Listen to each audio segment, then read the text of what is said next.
Hey, it's me, Shane, Gemini Garage, and if you hear that hum coming from the radio, that is not Simon and Garfunkel.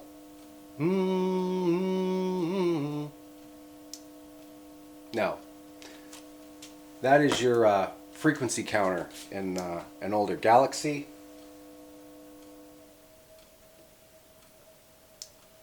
See, it goes away. Turn it off, goes away. You don't really hear it so much if you have the volume turned up or if you're listening to the radio, but if you turn that volume all the way down, kind of annoying. So rumor has it, if you take a ceramic disc capacitor and put it across one of the pins of one of the chips in there and then ground the other one, it'll take care of that. So let's see if we can stop the humming.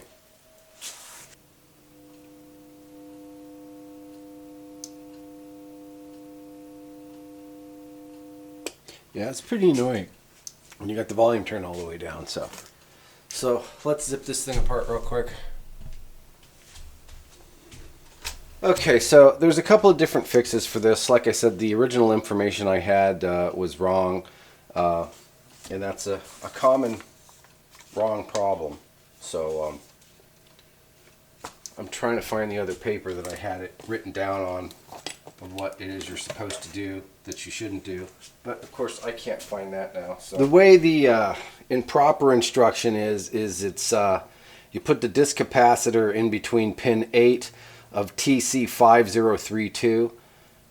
This does not have a 5032 chip in it. This is for an older radio or a different radio or a base station or something else. So if you come across that information for an 88, a 99, or these older Galaxy radios, if it says anything about TC5032, that's the bad information. What you do want to do, I'm going to take this thing off of here, unplug all these plugs here. I guess I can just do that now. Just unplug the plugs out of there. Try and pull up straight on them if you can so you don't fart the pins all up.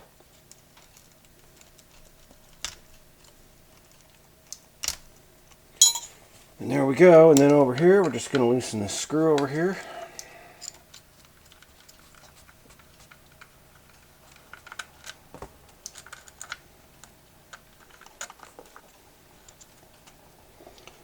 And there you go.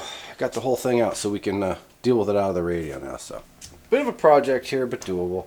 I still need to figure out, you're supposed to basically pull this leg off of here and take a wire and run it from here to pin 1 of this transistor right here. Although I'm still not exactly sure which pin is pin 1.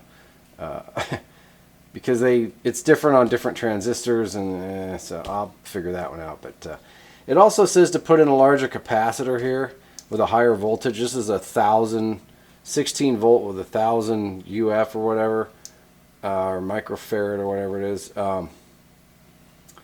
So I'll see if I got a bigger cap to put in here. But what I'm going to concentrate on right now is there's a little solder dab right there, another little one right there, and maybe one up there. But I got to get this board out of here if I'm going to unsolder this capacitor here.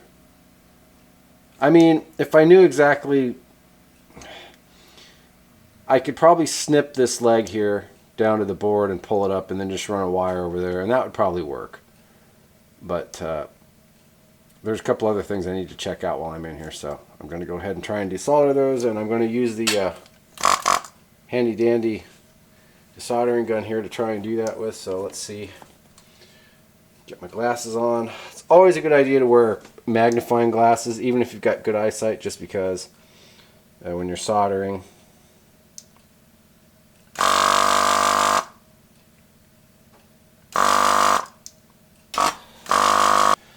Now there might be a little bit of one up in here, I'm not quite sure yet.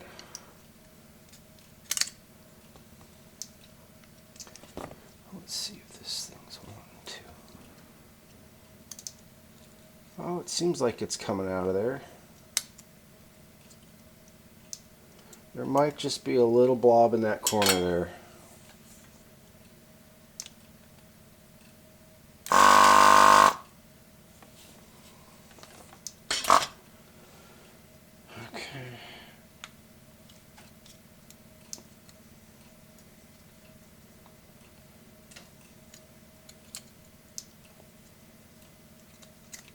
I think that's got it okay. So I'll just kind of make note of how that's in there. It's kind of, there's got these little bumps right here, so it's kind of board kind of pops in there. So you definitely want to make sure you get these solders undone and make sure they're undone. Don't want to break the board trying to pry it out of there. So, okay. There's a lot of shit going on the back side of this, isn't there? Check that out. Lots of stuff going on there. So, I'm going to regroup myself here for a second, and we'll get at this. Just a real good close-up there, the back side of this here, and then another one of the front here. Again, you're supposed to lift up the positive leg of this capacitor here and run a wire from here to the number one leg on the IC8 here, which is what this is IC8. This is C10 and this is IC8. It's supposed to run a wire from the positive leg of C10 to the number one pole of IC8. And that takes care of the frequency counter hump. Again, I need to check and make sure which one of these is pin 1. I think it's that one, but I'm not positive. Okay, my camera just shut off. So again, if I lost all of that, I got to put a new surface mount resistor on here because this one, it broke. And it doesn't take much to break these little things. Probably the weakest spot on these whole radios. So I happen to get another one. I think it's a 20 capacitance, 0 to 20 PF surface mount. I'm trying to remember what the exact whatever is. I'll try and find that. This one's red with a slot head and this one's white with a Phillips, but I don't hardly think it matters. So I'm just going to try and pop this one off there and put that one on there and see if we can fix that. Okay, like I said, putting this surface mount 20 PF resistor where this red one is here because it broke. So we're just going to see if we can kind of pry this one off of here.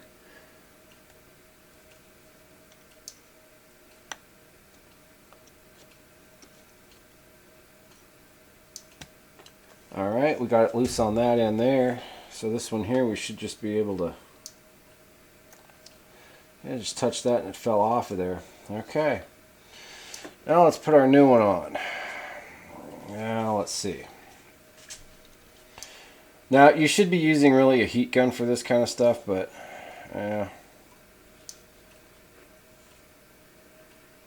so we're going to go ahead and put this right kind of where the old one was. You can see on the bottom here it's got some pads on there, so it should be okay as far as that's concerned. I think that's pretty much got it.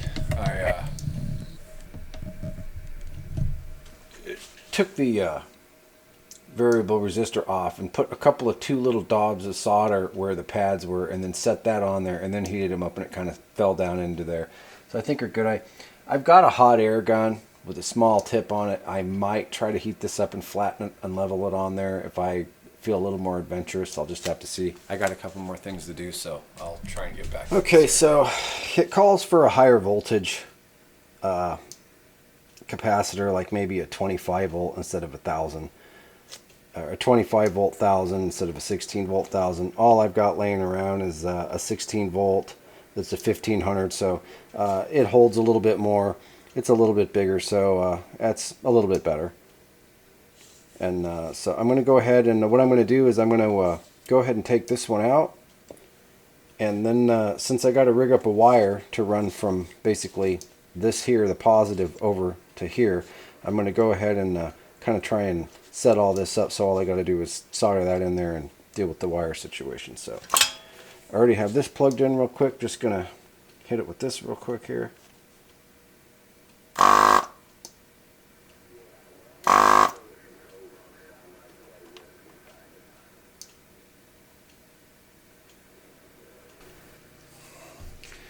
Okay, I just went ahead and took this old one out here. I'm going to take this one here. I'm going to put it in here. That's the left.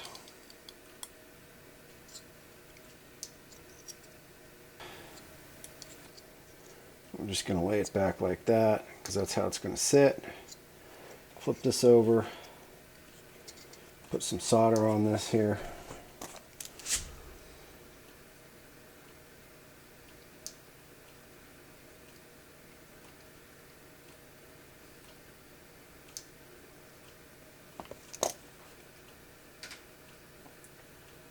Okay, we're good to go there. I'm going to unplug this real quick because we've got some handiwork to do to this thing here to run our wire. Let me get some clippers here. Clip off this extra capacitor leg here.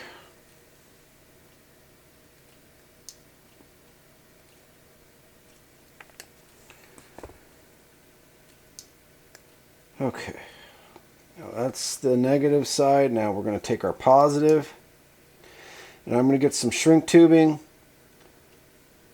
and I got this piece of a couple of pieces of wire here.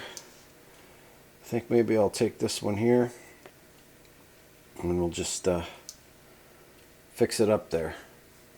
It doesn't specify what size wire. I'm guessing it doesn't need to be too big. It's a pretty short run, so I just got a short piece of wire here. I'm just going to basically strip this off here, and then I'm going to kind of tin it and just put it on there and solder it, and then put some shrink tubing over it. Put this piece of paper under here so we don't drip any solder on anything there. Got our iron warmed up here.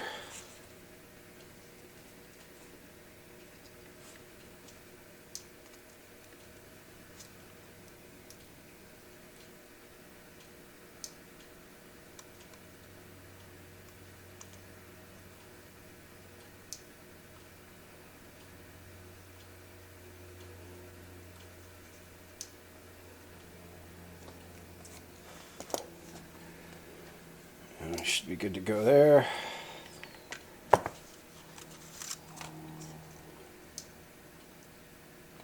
Nice and solid. Take our shrink tubing.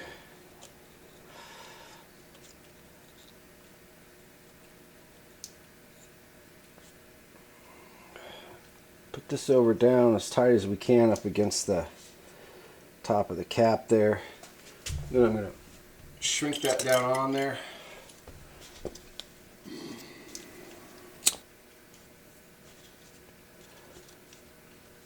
Okay, so that's fairly protected there. So we can just kind of let that cool off a little.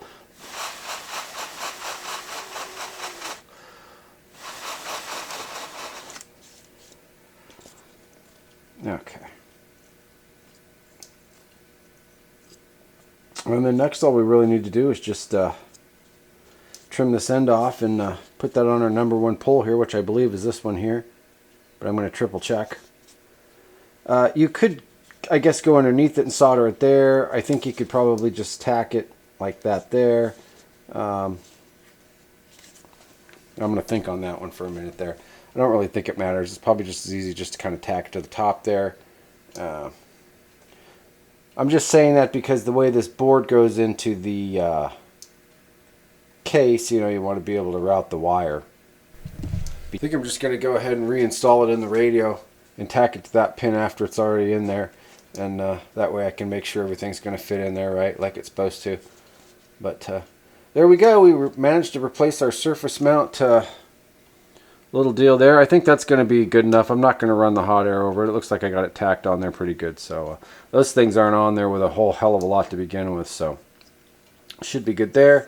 We got our slightly larger cap on here with our wire running over here, so just about done with this thing. So lots of mods you can do to these radios, I'll tell you. Now remember, when we're putting this back together, our board kind of pops down in here.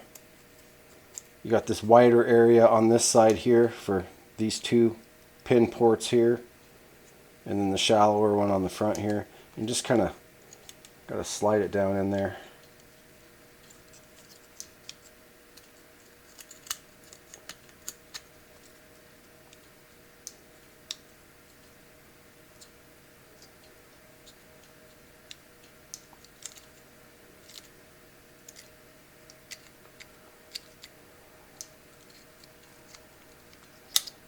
There we go. I think that's pretty much got it there.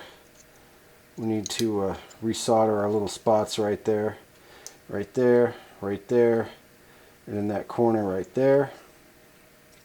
And if we turn it over and look, there's our little window for our little screw deal there, our little variable resistor there that we replaced. So should be good to go with all this. So let me heat up the iron again here. And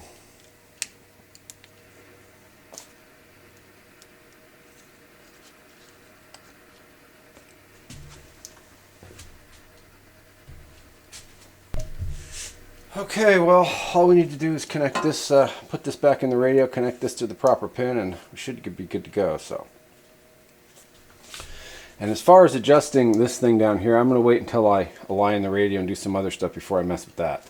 So, like I said, the other one was just, I didn't get the screwdriver aligned in the hole when I was messing around with it, and it just broke. So, okay, so this is one of those projects that just kind of turned into a shit show. For whatever reason, I ended up taking this apart again. For whatever reason, the that modification of running that positive lead from the cap over to this far leg over here, it just didn't work. It just didn't do anything, and I didn't want to mess with it anymore. And then,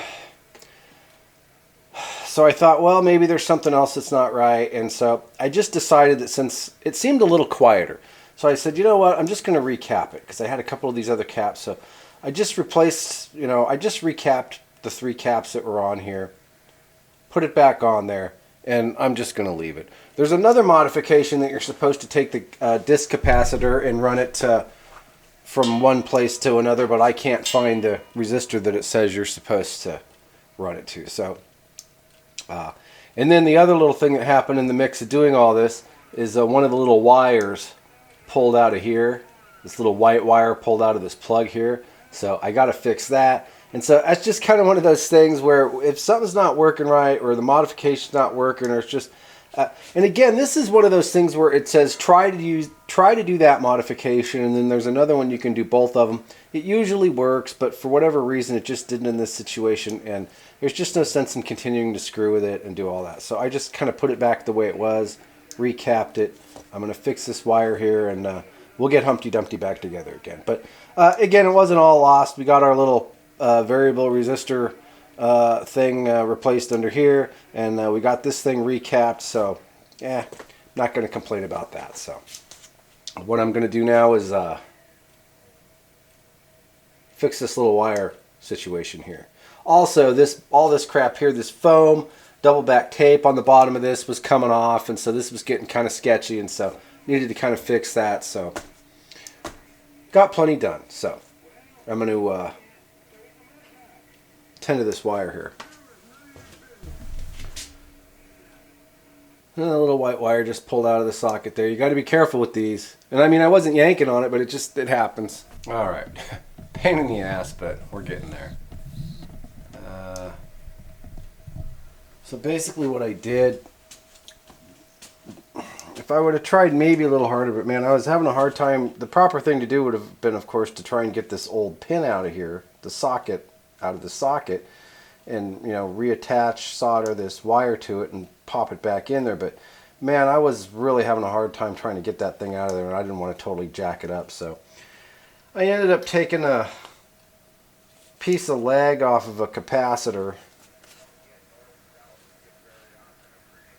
and kind of jamming it down in there real good, and then soldering this wire to that, and then I'm going to put some tape and a zip tie or something around this to kind of keep it solid, and that should be good enough. No more wire that is in. These wires are really small. Those things are really small, so there's not a lot of connection being made there anyway, so that should be more than ample for what size wire that is. So like I said, I'm just going to kind of cover this up and put a zip tie on here, and I might not even do that. I might just put a little bit of Temflex tape around there and call it a day. So all right, moving right along. Basically just put a little bit of tape around this and a tiny little piece of shrink wrap, and that should be good enough. So It's now also at this point where you should probably turn the radio upside down and shake it out really good.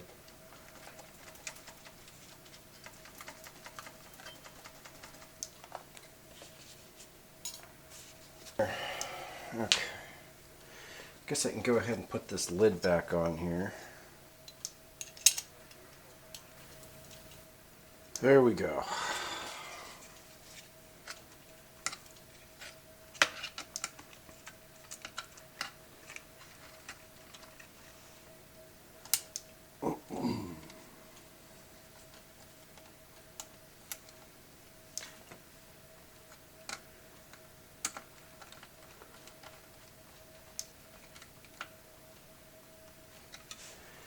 Alright, put this one on here.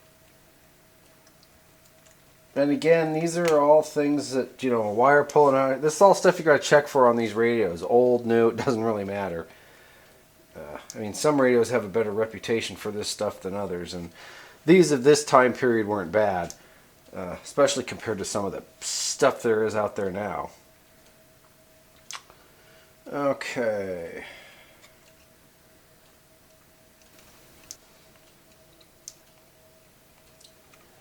Alright, let's plug this thing in and see what's what. No antenna hooked up, so. The counter's on.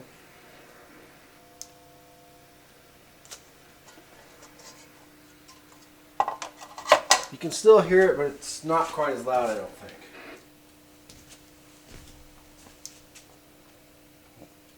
Because that's almost all the way up.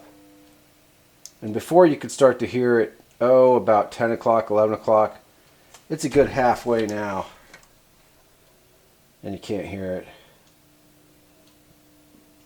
It's not until about 9 o'clock or 3/4 of the way up you start to hear it. So it's definitely better. You probably won't hear it where you normally have it during the day. Or, you know, when you're using it. So. But, you know, like I said, I could probably have screwed around a little bit longer and tried to figure it out, but there's another, you know, trick in addition to this one that you could do. But like I said, after a while, you start fiddling around with this stuff, and the thing's 20-some years old, and it's not that big of a deal anyway, so it's just kind of like, you know, you kind of got to weigh the benefits worth continuing to screw around with it, so. All right, let me clean this up and get ready to get this thing back together, and we'll wrap it up here. Well, there you go. That's as loud as it gets. And that's full bore. I definitely think it's quieter than it was, because it was making about that much noise when it was about halfway before. So definitely better. I think we've at least traded in the Simon and Garfunkel hum for maybe just a one light hum from, you know, like a Billy Joel. So not so bad. Like I said, I could probably spend some more time trying some of the other tips and tricks, but I've got a lot of other stuff to do. I kind of just half expected to go in there, just kind of like doing the talkback mod or some of these other things. I kind of just half expected to go in there, do it, have it done with, and then be out of there. And like I said, I had that other little variable resistor, surface mount 20 PF variable resistor that I needed to replace. So got that done. Got it recapped, and it's a little bit quieter. So win-win in my book, not a big deal. Like I said, you'll never hear it. Even some of them, I guess, do it really, really bad.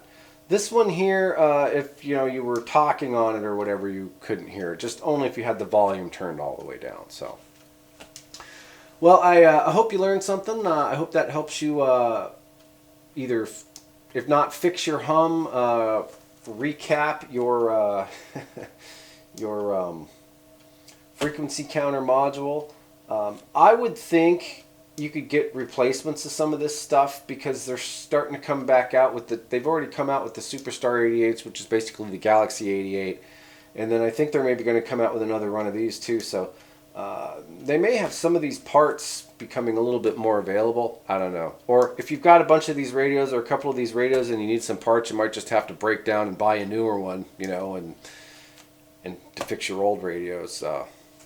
something to think about. I mean, seriously, if you have to pop $500 for a brand new radio, but you've got complete, you know, brand new everything, and you've got a couple of other radios that need, you know, that much worth of work, and you can do it yourself, why the hell not, right? So most of the stuff in here pretty much just, unless you need to do some kind of major surgery to the board or something, most everything in here just pretty much plug and play. So, or unplug and the wire comes out. So, click the like and subscribe if you think about it. And again, I hope this helps you out or motivates you to fix your old radio. So, Shane, Gemini Garage.